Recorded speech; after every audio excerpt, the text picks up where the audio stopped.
5장 13절부터 20절 말씀 다 찾으신 줄 알고 교독하겠습니다.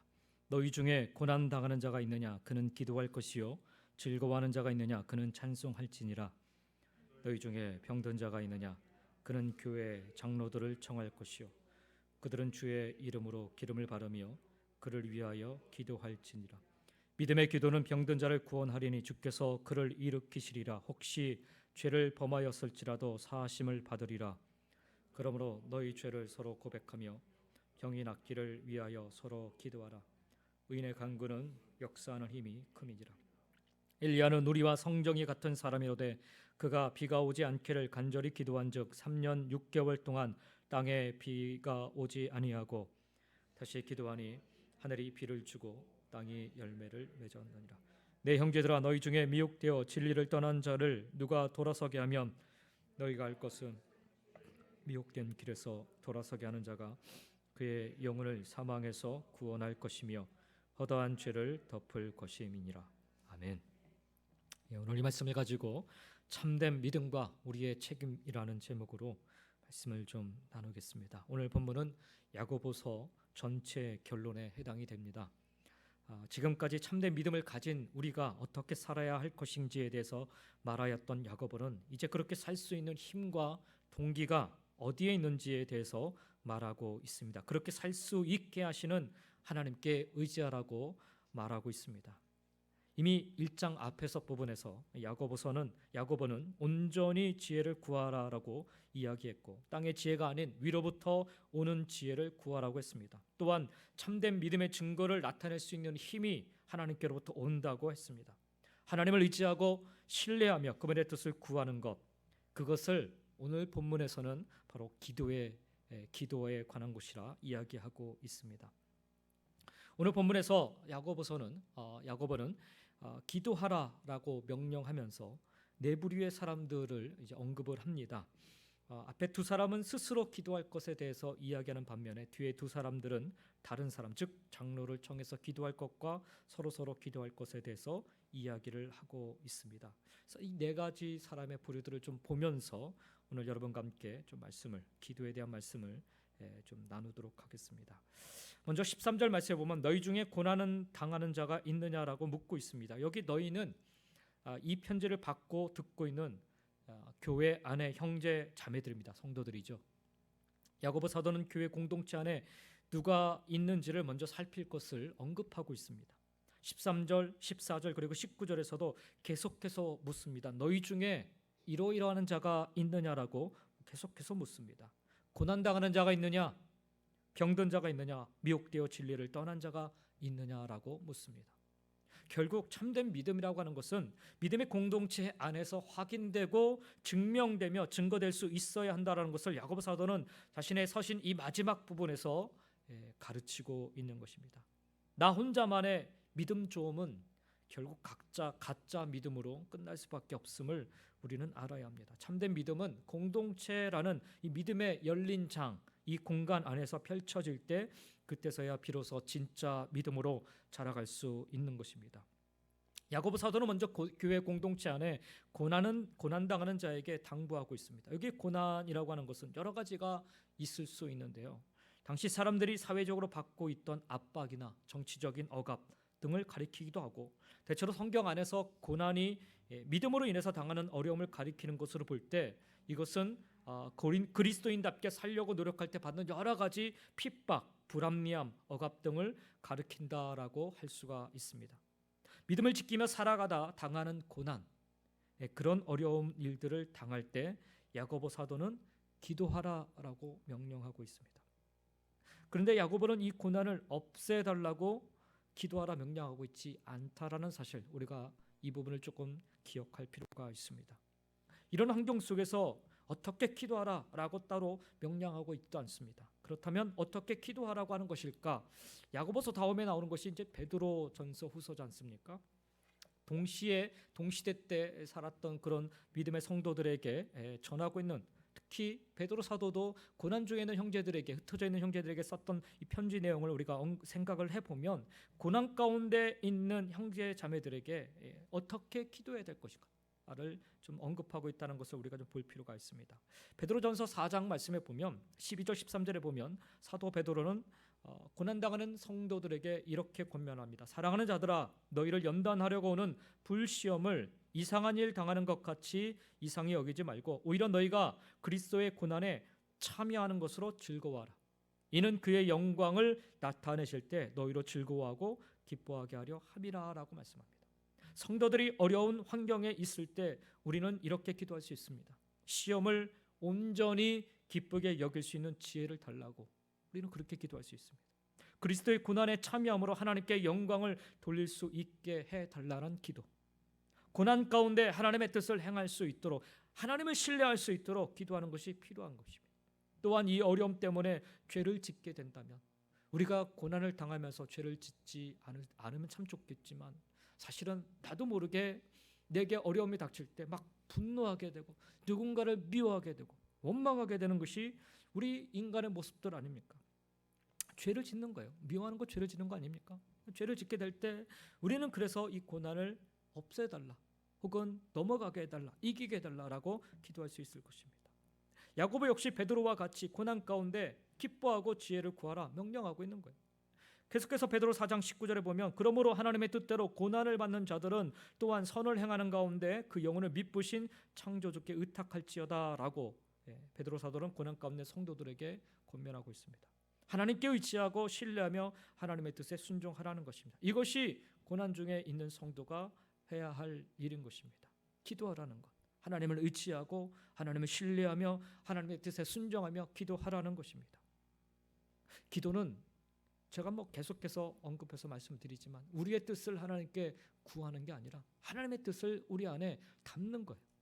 하나님의 뜻을 내가 용납하고 인정하고 또 그것을 붙잡는 시간이 바로 기도의 시간이고, 물론 우리가 처한 환경 속에서 우리의 기도 제목을 가지고 하나님께 나아가지만요, 그러나 우리의 이 기도 제목 가운데 하나님의 뜻이 무엇인지를 발견해 나가는 것, 그래서 내 기도 이 제목 속에 하나님의 뜻을 담고 그 뜻에 순종할 수 있는 것, 그게 기도라는 거죠. 고난 중에 우리가 해야 될 일은 바로 하나님을 의지하고 하나님을 신뢰하며 그 하나님의 뜻을 발견하며 하나님의 뜻대로 순종하기 위해 기도해야 하는 것입니다.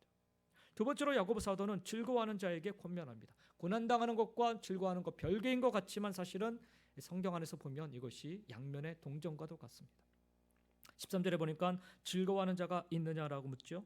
즐거워하다라는 이 표현, 사도행전 27장에 등장하는 풍랑을 만났을 때 바울이 그 풍랑을 만났을 때 그 배 안에 있는 사람들에게 안심하라, 그렇게 권면을 합니다. 하나님의 뜻이 이미 바울에게 주어졌기 때문에, 그래서 이 풍랑을 이기고 로마에까지 갈 수 있다라는 그 음성을 하나님으로부터 들었기 때문에 배가 풍랑에 만났을 때 바울이 사람들에게 이야기했던 거, 안심하라, 이게 똑같은 단어가 오늘 여기 13절에서 즐거워하다라는 단어로 사용되고 있습니다. 뭔가 좋은 일이 있어서 즐거워하는 자뿐일 뿐만 아니라 어려움 중에 있으면서도 마음의 평안과 기쁨이 있어 즐거워하는 사람도 해당되는 말씀인 것입니다. 고난을 이긴 사람들은요, 이 마음에 이 고난 가운데 있지만 고난을 이길 줄 아는 사람, 이 고난이 사실 어디서부터 왔고 이걸 고난의 끝이 무엇이 있는지를 어느 정도 알고 있는 사람들은 기쁨이 있는 거예요. 즐거움이 있어요. 그런 사람들을 향해서 얘기하고 있는 거예요. 그런 사람들에게 야고보 사도는 찬송하라라고 명령합니다. 찬송하라. 하나님의 뜻을 깨닫고 그 안에서 만족과 평안을 누리는 사람은 환경이 어떠하든 평안을 누리고 하나님을 높일 수 있습니다. 모든 성도들은 고난을 당하는 자이거나 또 즐거워하는 자 중 하나일 것입니다. 우리의 인생은 고난이거나 즐거운 일이거나입니다. 야고보는 그런 자들에게 기도하고 찬송하라라고 말씀합니다. 신앙의 가장 기본적인 거죠.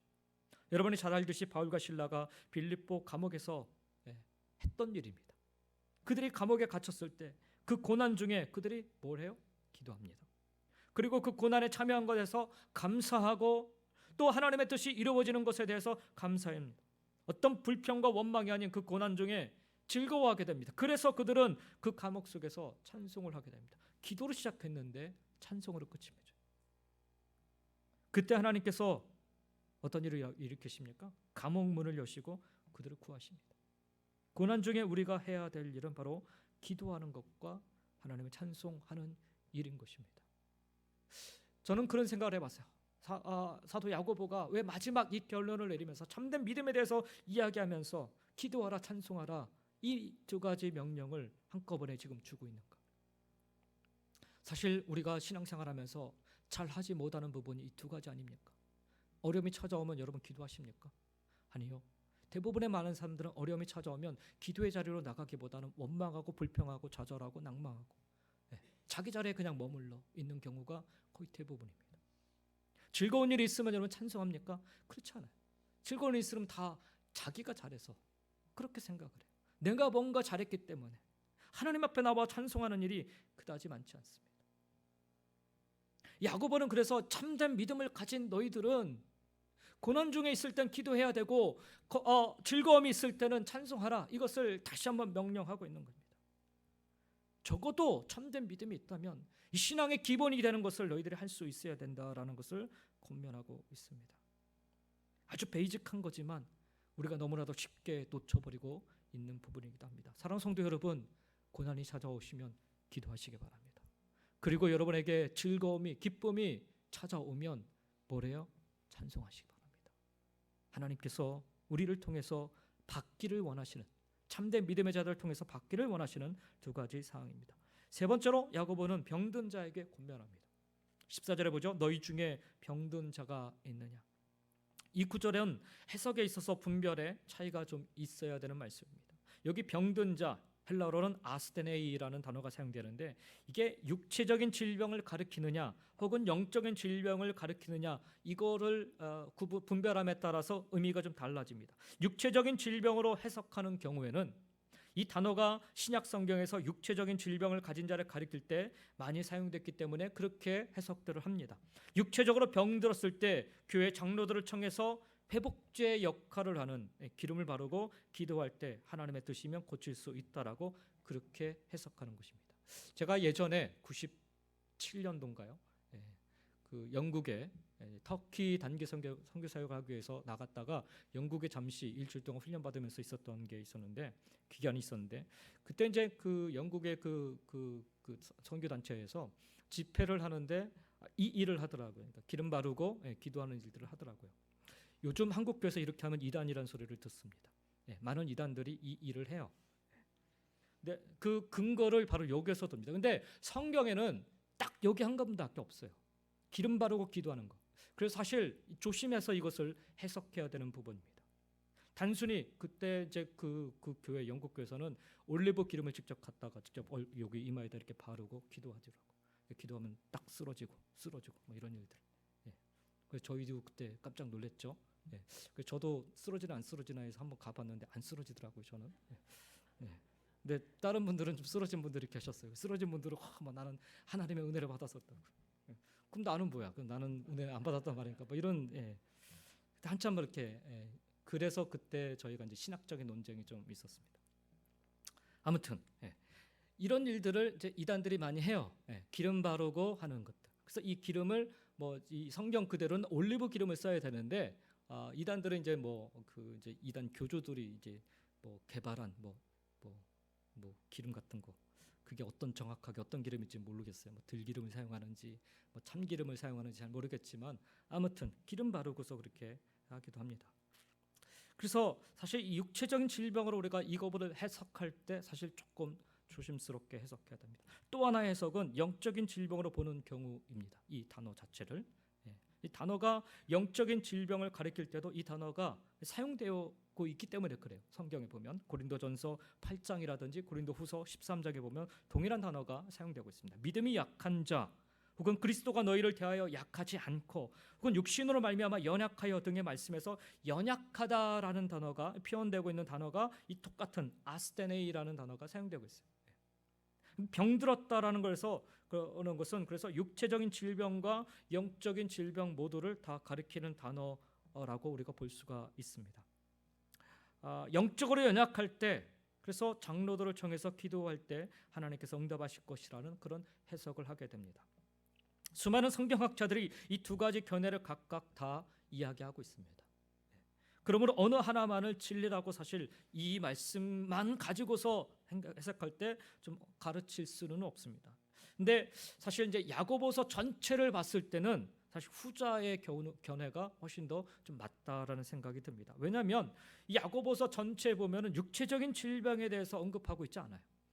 영적인 연약함이라든지 죄를 지은 그런 모습들, 이런 것들을 다루고 있거든요. 계속해서 영적인 문제에 대해서 다루고 있는 상황에서 이 마지막 부분에 가지고 갑자기 이제 질병 문제를 좀 언급하고 있기 때문에, 그래서 우리 이제 한글 성경에는 이제 병든 자라고 해서 그렇게 표현하고 있죠. 그래서 좀 우리가 좀 문맥상으로 봤을 때는 이게 육체적인 질병보다는 영적으로 병든, 혹은 죄를 지음으로 말미암은 영적 연약함, 뭐 이런 것들로 언급이 된다고 좀 보는 것이 조금 더 우리가 이해하기는 좀 편할 것 같습니다.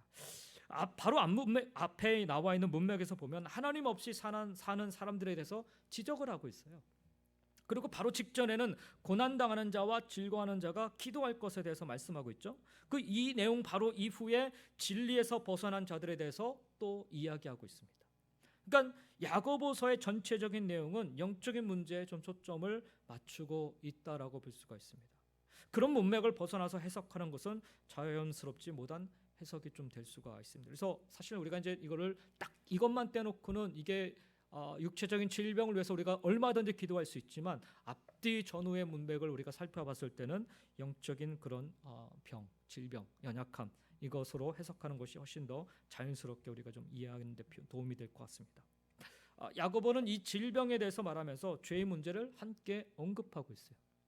물론 우리가 알기로 죄 때문에 육체적인 질병이 오는 경우도 있습니다. 죄로 인해서 갑자기 죽은 사람도 있었고요. 그러나 죄가 질병의 직접적인 원인이라고 우리가 이것을 일반화해서 이야기할 수는 없습니다. 또한 성경에서 제시하고 있는 장로들의 역할, 여기서의 장로는 오늘날의 장로님들이 아니십니다. 그러니까 그 당시에 교회 지도자들을 가리킵니다. 목사나 그때 이제 감독이나 장로 다 이렇게 같은 그 직분으로 우리가 이렇게 부르고 있었던 건데, 그래서 오늘날의 이 장로님으로 이해를 하시고, 장로님 이 말씀대로 와서 좀 기도해 주십시오. 그래서 만약에 기도했는데 기도해서 안 났으면 막 장로님 영적으로 문제가 많습니다, 막 이렇게 막 비난하고, 간혹 그런 분들이 계시거든요. 골탕 먹이려고. 뭐 우리 교회는 그럴 분이 안 계시겠지만, 그래도 뭐 혹시 그러실 분이 계실까봐 제가 여기에 나오는 장로들은 그런 의미는 아니라는 거. 그렇지만 생각해 보면 장로의 역할, 질병의 치료를 하는 것에 대해서는 없습니다. 장로들의 역할, 감독의 역할, 목사의 역할은 기도하는 일과 말씀을 가르치는 일입니다. 돌보는 일이죠. 자, 중요한 것은 육체적으로든 영적으로든 병든 자가 참된 믿음을 가진 자로서 취해야 될 일은 자신의 그 병든 사실을 가지고 혼자서 끙끙 앓지 말고 이것을 공동체와 나누고 함께 해결해 나갈 수 있어야 한다라는 것입니다. 특히 장로를 청하라라는 이야기, 그렇게 이야기하고 있지 않습니까? 여기서 말하는 장로는 아까도 말씀드렸지만 문자 그대로는 연장자를 뜻하지만 초대교회에서는 주로 교회 지도자를 뜻합니다. 따라서 장로를 청하라라는 말은 특별히 장로라 해서 신유의 은사가 있다라는 전제하에 하는 말이 아니라, 간혹 보면요, 목사라면 모두가 다 성령 충만하여서 기도하면 뭔가 능력이 나타날 것으로 그렇게 생각하고 기도 부탁을 하기도 하고 기도받기도 합니다. 그런 의미로 장로를 청하여 부르라는 것이 아니라 교회 공동체와 함께 이 문제를 놓고 기도할 수 있어야 한다라는 것입니다. 참된 믿음을 가진 자. 여기서 기름 바르라고 하지 않습니까? 아까도 제가 조금 말씀드렸지만 이 기름에 해당되는 헬라어 단어가 엘라이오입니다. 올리브 기름을 의미하는데, 이 기름은 성경에서 여러 목적으로 사용되고 있어요. 요리할 때, 미용으로든 또 의식을 위해서, 어떤 제사 의식 이런 것들을 위해서, 또 치료의 목적으로, 또 가장 중요한 것, 또 하나 이렇게 가장 두드러지게 사용되는 이유 중에 하나는 원기 회복이죠. 이렇게 사마리아로 가던 그 사마리아 사람이 그 노상에서 그 강도 만난 자를 치료할 때 사용하던 그런 방법들입니다. 시편 23편 5절에 보면 기름을 내 머리에 부으셨으니 내 잔이 넘치나이다라고 했을 때 기름을 부은 것도 하나님께서 다윗을 격려하시고 회복시키신다는 것을 의미할 때 이 기름을 이제 의미하고 있습니다. 누가복음 7장에서 보면 한 여인이 예수님의 발에 향유를 붓고 자신의 머리칼로 발을 씻지 않습니까? 이것에 대해서 바리새인들이 항의하자 누가복음 7장 36절에 보면 너는 내 머리에 감람유도 붓지 아니하였으되, 여기 감람유는 올리브유를 얘기합니다. 그는 향유를 내 발에 부었느니라라고 말씀하고 있습니다. 이것은 당시 지친 지친 심신을 위로하고 격려하기에 사용됐던 기름을 의미하는 것입니다. 장로들이 영적으로 연약한 성도들을 찾아갔을 때 기름을 바른다는 것은 바로 이와 같은 목양의 의미가 있습니다. 그래서 기름을 바른다는 것의 그 뜻하는 의미는 단순히 치료의 목적으로 혹은 심리적 안정을 주기 위해서 취하는 행위 그 이상의 것을 담고 있어요. 이것은 누군가의 그 고통당함에 단지 기도할게요, 이게 아니라 그들의 실제적 필요에도 관심을 기울여야 함을 가르쳐주고 있는 것입니다. 기름을 바르면 손을 직접적으로 대야 가능합니다. 그렇죠? 돌봄의 가장 기본적인 행위가 바로 직접적인 터치입니다. 손대어 만져줌으로 고통당하는 자의 마음을 위로하고 함께 아파하며 사랑을 나눌 수 있게 되는 것입니다. 우리 주님은 공생의 기간 내내 이같이 사람들을 대해주셨어요. 터치하셨어요. 만져주셨어요. 그리고 그 결과 많은 사람들은 주님의 손길로 말미암아 하나님의 사랑을 느낄 수 있었습니다. 그리하여 하나님께로 회개하며 나올 수 있었습니다. 그래서 단순히 장로들을 청하여 기름 바르고 기도하라, 이것이 그냥 기도의 어떤 방법을 얘기하는 게 아니라 교회 공동체 안에서, 믿음의 공동체 안에서 일어나야 될, 참된 믿음의 성도들 가운데 일어나야 될 그런 영적인 그런 행위들, 모습들이라는 것이죠. 누가 기도 부탁하면 기도할게요, 이게 아니라는 거예요. 여러분이 저에게 기도 부탁하시면요, 제가 반드시 적고 기도해요. 그 자리에서 기도를 하던 혹은 그 다음날 아침에 제가 새벽에 와서 기도를 하던 기도를 꼭 합니다. 여러분, 누군가에게 기도 부탁을 받으면 그냥 기도할게요 이렇게 하지 마시고 최소한 그 자리서라도, 시간이 없어서 못 하실 것 같아요, 그 자리서라도 기도하셔야 돼요. 기도해 주시기 바랍니다. 그게 오늘 여기 성경에서 이야기하는 그런 참된 믿음을 가진 자들의 모습인 것입니다. 여기 보면요, 한 가지 우리가 좀 주의해야 할 것은 야고보가 장로 한 사람이 아닌 여러 사람을 청하라 이야기하고 있습니다. 왜 병자는 한 명이 아닌 여러 명의 장로들을 청해야 하는가? 만약 장로 한 사람이 혼자 병자의 집에 가서 병자를 위해 기도한 후에 그의 병이 나았다면 무슨 일이 일어날까? 여러분 상상해 보신 적 있으십니까? 아마 자만심에 빠지게 될 거예요. 그러나 만약 병자를 방문할 때 여러 장로들이 함께 가게 된다면 그들 중 어느 누구도 그 병자의 병이 자신의 능력 때문에 나았다고 하는 자만심에는 빠지지 못할 것입니다. 따라서 병든 자에게 여러 명의 장로들이 함께 방문하는 것은 치유의 공로를 자신에게 돌리려는 이 교만을 미연에 방지할 수 있는 지혜로운 방법이 되기 때문에 그렇습니다. 그래서 이제 목회자로 이제 부름 받았을 때 이제 선배 목사님들이 이 목양에 대해서 가르칠 때 이 부분을 가르쳐 주세요. 신방 갈 때 혼자 가지 말라 얘기하세요. 적어도 사모님이랑 같이 가든지 아니면은 교회 권사님들 같이 가시고, 신방위원들, 저희 교회 전사님들이랑 같이 가라라는 얘기를 해요. 왜냐하면 여러 가지 이유가 있지만 바로 이 부분 때문에이기도 합니다. 혹시라도 미연의 그 사고를 방지하기 위해서이고 또 교만에 빠지지 않게 하기 위해서이기도 합니다. 자, 이렇게 장로들을 청하여 교회 공동체와 함께 기도함으로 기대할 수 있는 유익이 있습니다. 15절 말씀이죠. 믿음의 기도는 병든 자를 구원하리니 주께서 그를 일으키시리라. 혹시 죄를 범하였을지라도 사하심을 받으리라 라고 말씀합니다. 하나님의 약속입니다. 이것을 만약 육체적인 질병으로만 본다면 질병이 낫지 않았을 때 믿음의 기도가 아니었다고 봐야 되는 그런 문제가 발생하는 거예요. 그러므로 이 9절 말씀, 영적인 연약함에서 회복될 것이라는 약속으로 보는 것이 타당할 것입니다. 그렇다면 영적으로 연약한 사람은 장로를 청해 기도할 때 다 회복되는 것일까요? 분명 하나님의 뜻이지 않습니까? 로마서 8장 26절에 보면 이와 같이 성령도 우리의 연약함을 도우시나니 우리는 마땅히 기도할 바를 알지 못하나 오직 성령이 말할 수 없는 탄식으로 우리를 위하여 친히 간구하시느니라 말씀합니다. 요한일서 1장 9절에도 만일 우리가 우리 죄를 자백하면 그는 미쁘시고 의로우사 우리 죄를 사하시며 우리를 모든 불의에서 깨끗하게 하실 것이오라고 합니다. 하나님의 약속의 말씀입니다. 하나님은 분명 성도를 거룩하게 만드실 것이고 우리가 죄를 고백할 때 죄를 사하시고 모든 불의에서 깨끗하게 하실 것입니다. 그러므로 영적인 연약함에 대해서 반드시 회복될 것임을 믿고 기도해야 되는 거예요. 믿고. 내 안에 연약함이 드러나고 참된 믿음의 증거가 나타나지 않을 때 우리는 신앙의 회복을 위해 기도해야 됩니다. 오늘 야고보 사도의 권면처럼 믿음에 합당한 삶을 살 수 있도록 하나님께 구해야 하는 것입니다. 육체적으로 병들었을 때 장로를 청할 수 없다라고 이야기하는 말은 아닙니다, 여러분. 다만 장로를 청해 기도했을 때 육체의 병이 낫는다는 약속의 말씀, 거기에만 딱 국한되지 않는다라는 것을 우리가 좀 이해할 필요가 있습니다. 육신의 질병으로 고통받는 자들을 위해 기도할 때 우리는 하나님의 뜻이면 낫게 해달라고, 이 고통 중에 하나님을 신뢰하고 감사하며 찬양할 수 있게 해달라고, 이 고통으로 인해 죄를 짓지 않게 해달라고 기도할 수 있어야 하는 것입니다. 그런데 보면 대체로 영적인 어려움이 있을 때 장로들을 청하지 않습니다.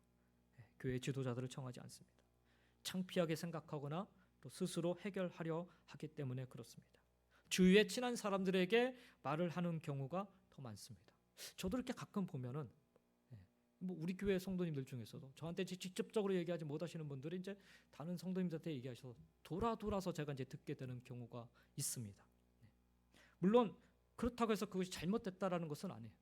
그러나 사실 오늘 말씀대로 우리가 생각해 보면 창피하게 생각할 것이 아니라 우리가 그것을 좀 더 적극적으로 하나님을 믿는 믿음으로 우리가 하나님께 기도하는 마음으로 구하고 같이 기도할 수 있도록 그렇게 해야 된다는 거예요.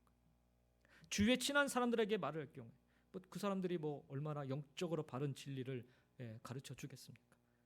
여러분이 고난 당하고 어려울 때 다 참고 그러는 사는 거야 이렇게 얘기하지 않겠습니까? 근데 여러분 다 참고 사는 그런 얘기 들으려고 우리가 얘기하는 거 아니지 않습니까? 정말 내게 필요한 하나님의 음성을 듣고 싶은 마음이 있지 않습니까? 그러니까 장로들은 말씀에 깨어있는 자로서 하나님의 뜻에 합당한 조언을 할 수 있습니다. 있어야 됩니다. 그래서 하나님이 세우신 장로는 기름 부어 세우신 거예요. 그래서 하나님을 어떻게 신뢰할 수 있는지 말씀을 찾아서 보여주는 거예요. 제가 여러분의 가정들을 신방할 때 제가 제 개인적인 이야기를 가지고서 여러분에게 찾아가서 그냥 그 얘기만 하다 돌아오는 경우가 있습니까? 없습니다. 하나님 말씀 가지고 제가 가죠. 그 말씀을 여러분하고 나누죠. 그 말씀 붙잡고 기도하지 않습니까? 그게 바로 이 장로를 청해서 우리가 기도하는 모습들인 것이죠. 어렵고 힘들 때마다 교회 지도자들을 청하시기 바랍니다. 찾아가서 어려움을 나누고 회복되기를 또한 구하실 수 있었으면 좋겠습니다. 이런 책임이 장로들에게만 있는 게 아니에요. 오늘 16절에 보면은 너희 죄를 서로 고백하며 병이 낫기를 위하여 서로 기도하라 얘기해요. 성도의 연약함을 돌아봐야 할 책임은 장로들에게만, 교회 지도자들에게만 있는 게 아니라 서로에게 있다라는 거예요. 함께 기도해야 된다는 거예요. 성도가 영적으로 힘든 것을 보면 한 몸 된 성도로서 기도해 주어야 한다라는 것입니다. 이것이 참된 믿음을 가진 자들의 모습이라는 것입니다. 우리는 다른 성도가 연약함에서 벗어날 수 있도록, 죄의 문제를 해결할 수 있도록, 육체의 욕심이나 세상의 유혹을 이겨낼 수 있도록, 하나님의 뜻을 따라 순종할 수 있도록, 참된 믿음의 증거를 나타낼 수 있도록 서로 기도해 줘야 됩니다. 그렇다면 영적인 연약함은 구체적으로 어떤 것일까? 앞에서 살펴보았던 참된 믿음을 가진 자로서의 행위가 나타나지 않는 그런 상태들입니다. 화평하지 못하고 시기와 다툼이 있는 사람들, 하나님을 찬양하고 성도를 기쁘게 해야 하는 그 입에서 차별이 나오거나 악독이 나오는 사람, 그런 상태에 있는 성도가 회복될 수 있도록 기도하라라는 것입니다. 야고보 사도의 마음을 보면요, 참 답답한 마음에, 그리고 간절한 마음에 이 말씀을 지금 하고 있는 거예요. 왜 너희들은 하나님을 믿는 믿음을 가지고 왜 그렇게 화평하지 못하고 시기와 다툼을 하고 있습니까? 하나님을 찬양해야 될 그 입으로 오히려 악한 말을 내뱉는가? 서로가 함께 기도하면서 서로가 죄를 고백하면서 참된 믿음을 회복하며 살라, 그 믿음을 이루며 살라라고 하는 것입니다. 그래야 역사가 나타난다라는 거예요. 16절에 보면 의인의 강구는 역사하는 힘이 크다라고 얘기하지 않습니까? 우리가 기도할 때 역사하는 힘이 큰 것은요, 우리 기도에 뭔가 마법적인 힘이 있어서가 아니라 우리 기도를 하나님께서 들으시기 때문에 그렇습니다. 여러분이 제게 기도 부탁을 하셔서 기도의 응답을 받으셨을 때 간혹 저에게 목사님 기도해 주셔서 감사합니다라고 얘기하지만 사실 그때마다 저는 불편해요. 그리고 제가 반드시 여러분에게 드리는 말씀은 제가 기도한 게 아니죠. 하나님이 여러분의 기도를 들으시고 이루어주신 거잖아고 제가 그렇게 답변을 드립니다. 물론 목사기 때문에 여러분을 사랑하는 마음으로 기도해서 여러분을 사랑하는 마음으로 기도하지만, 그러나 여러분, 제가 기도해서 하나님이 응답하신 게 아니죠. 하나님이 하시는 일입니다. 여러분의 기도를 들으시고 하나님이 하시는 일, 하나님이 역사하시는, 서로가 기도할 때 그 의인의 간구로 역사되어지는 것입니다. 그래서 오늘 야고보는 마지막에 이 짧은 내용 안에서 바쁜 그 간역 가운데 한 사람을 언급을 하지 않습니까? 엘리야. 그 당시 이 편지를 받는 사람들에게 엘리야는 대단한 존재였어요. 하늘에서 불을 내린 사람, 바알 선지자를 죽이고 불병거를 타고 하늘로 올라간 사람이 바로 엘리야입니다. 그러나 그 역시 성경 뭐라고 얘기하면 우리와 같은 성경을 가진 사람, 우리와 같은 사람이라는 얘기예요. 그런데 그가 간절히 기도했을 때 3년 6개월 동안 비가 오지 않았고 또다시 기도했을 때 비가 내렸다라는 사실을 이야기합니다. 엘리야가 위대하다는 것을 얘기하는 거예요? 아니요, 그렇지 않습니다. 하나님께서 그렇게 하셨다라는 것을 이야기하는 것입니다. 하나님께서 우리의 간절한 기도를 들으시고 그렇게 역사하신다라는 거예요. 우리가 참된 믿음을 가지고 있다라면 이와 같은 역사를 우리는 충분히 이루어갈 수 있다라는 거예요. 참된 믿음을 가진 자로서 그렇게 살 수 있는 건 바로 하나님으로부터 오는 것이기 때문에 그렇습니다. 고난 가운데 늘 기도하고 즐거운 중에 찬송하며 영적인 연약함이 있을 때 교회 지도자들을 청하여 서로 기도하시고 서로 기도하면서 우리의 기도를 통해 하나님께서 역사하심을 우리가 함께 고백하며 나아갈 수 있기를 원합니다. 이게 참된 믿음의 자들의 모습인 것입니다. 끝으로 야고보 사도는 미혹되어 진리를 떠난 자들을 위해서 참된 믿음을 가진 자로서 무엇을 해야 되는지를 권면하고 있습니다. 오늘 보면 19절부터 20절 말씀에 보면 내 형제들아 너희 중에 미혹되어 진리를 떠난 자를 누가 돌아서게 하면 너희가 알 것은 죄인을 미혹된 길에서 돌아서게 하는 자가 그의 영혼을 사망에서 구원할 것이며 허다한 죄를 덮을 것임이라 라고 말씀합니다. 여기 미혹되어 진리를 떠난 자는 그들에게 직접적으로 명령하는 것이 아니에요. 그런 자에 대한 명령은 이미 4장에 나와 있고요. 오늘 본문의 마지막 이 부분에서는 그런 자들이 있다는 것을 알고 있는 성도들에게 주어지는 명령입니다. 그리고 그들을 돌아서게 하라는 것입니다. 누가요? 참된 믿음을 가진 자가. 믿음에 연약한 사람, 낙심한 성도들을 격려가 필요하고 힘을 주는 것이 필요하다는 거예요. 그래서 야고보서는 이 19절부터 20절에서 두 사람 언급하지 않습니까? 하나는 진리를 떠난 자, 또 한 사람은 그들을 돌아서게 한 자. 특별히 야고보가 염두에 두고 있는 사람은요, 교회 안에 있는 자들과 교회 안에 있었던 자들입니다. 그들은 교회 안에 있었던 사람이고 어쩌면 지금도 그 안에 있을지 모릅니다. 진리를 떠난 자들이. 그들은 성도의 무리 안에 있으면서 가르침을 통해 진리가 무엇인지 알고 있습니다. 그리스도가 누구인지, 하나님이 어떤 분인지, 인간이 어떤 존재이고 하나님이 인간을 위해 하신 일과 우리의 책임을 아는 사람들입니다. 그러나 그것을 거절하고 죄악된 삶을 살면서 영원한 심판을 향해 나아가는 자들을 이야기합니다. 어떤 사람은 정말 구원받은 사람 같을지도 모릅니다. 나는 정말 그 형제가 주님을 떠날지 몰랐다 라고 얘기할 정도로 그는 주님을 고백하고 교회에서 나와 함께 일했다라고 말할 사람이 우리 주변에 얼마든지 있어요. 현재 죄악된 삶을 살고 있는 사람에 대해서 과거 한때는 그렇지 않았으니까 훗날에 천국에서 볼 수 있겠지라고 장담할 수 없다는 얘기예요. 구원받았던 사람이 구원을 잃어버린다라는 것을 의미하는 게 아니라는 사실. 다만 구원받지 않은 사람이 믿는 자의 무리 속에 있었던 것이고 그가 떠남으로 그것을 증명한 것이라는 거예요. 이렇듯 그는 자신이 영원한 멸망으로 가고 있는 것을 알지 못한다면 결국 비참한 최후를 맞게 될 것임을 야고보는 언급하고 있습니다. 이들 중에 일부는 여전히 교회 안에 있을지 모릅니다. 심지어는 자신이 믿음을 가지고 있다라고 착각할 수 있습니다. 여러분 주변에 거짓 믿음의 증거를 보이는 사람이 있다면 그렇다면 여러분에게 이제 책임이 있다는 것을 야고보가 언급합니다. 믿지 않는 자에 대한 우리의 책임, 복음을 전하는 것입니다.